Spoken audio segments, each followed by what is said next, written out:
Hello hello and welcome to our channel the complete funda समस्त को स्वागत कर चैनल को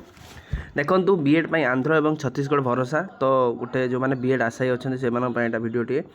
राज्य में 2800 सीट को आशायी होती 30 लक्ष राज्य में आपण मानकर 2800 सीट मात्र 2800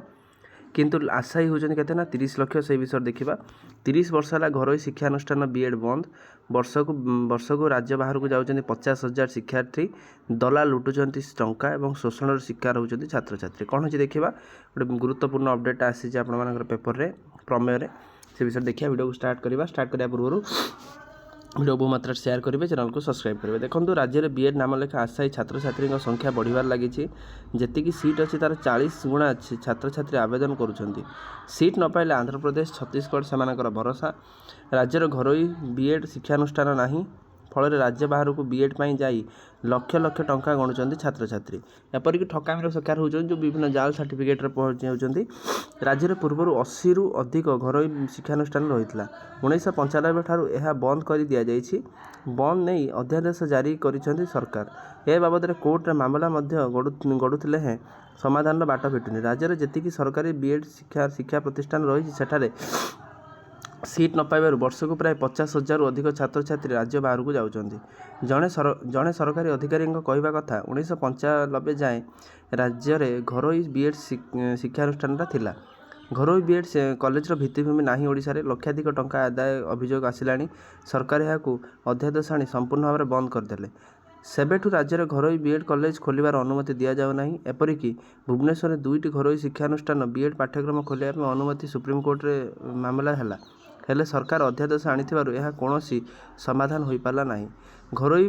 बीएड कॉलेज बंद पर विभिन्न सरकारी कॉलेज और विश्वविद्यालय में सेल्फ फाइनान्सिंग बीएड खोली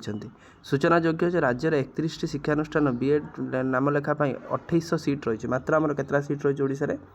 2800टी एथिपाई लक्षाधिक छात्र छात्री आवेदन करुँच चलित वर्षर तथ्य को देखिले राज्य में बीएड नाम लेखापी 1,30,540 जन आवेदन करथिला बेले 1,05,830 जन फी दाखल करछंती एनसीईआरटी अधीन थिबा आंचलिक शिक्षा प्रतिष्ठान भुवनेश्वर 2 वर्षीय वार्षिक बीएड रे मात्र 100 सीट रही 100 सीट पाई राज्य में 5टी राज्यर छात्र छात्री निर्भरशील ओडिशा पश्चिमबंग बिहार झारखंड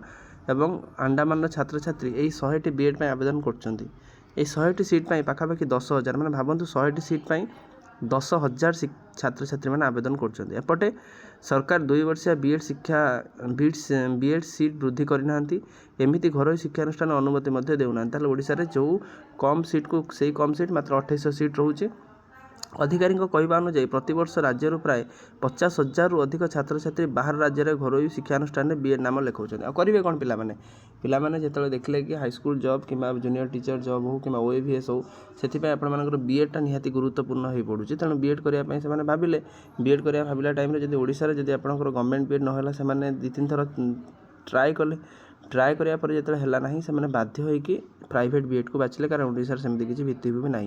राज्य सरकार ए विषय टी अधिक भाविबा दरकार ये जिनसा पिलाମାନଙ୍କ हित में रखिकी आहुरी कॉलेज खोलिबा दरकार सीट संख्या बढ़ाइबा दरकार जहाँद्वारा कि पिलाମାନେ जो बाहर जगह जाऊँच आंध्र हो गला छत्तीसगढ़ हो गला कर्णाटक हो गला कि जम्मू काश्मीर हो गला तो आटा जीवे ना आपर ओडिशा से बीएड करके ओडिशा रे ही चाकरी करेंगे तेणु वीडियो भल लगी बहु मात्रा शेयर करेंगे चैनल को सब्सक्राइब करेंगे जहाँद्वारा कि वीडियो नेक्स्ट अपडेट आप बाहर पहुँच पारे थैंक यू देखा आप नेक्स्ट वीडियो।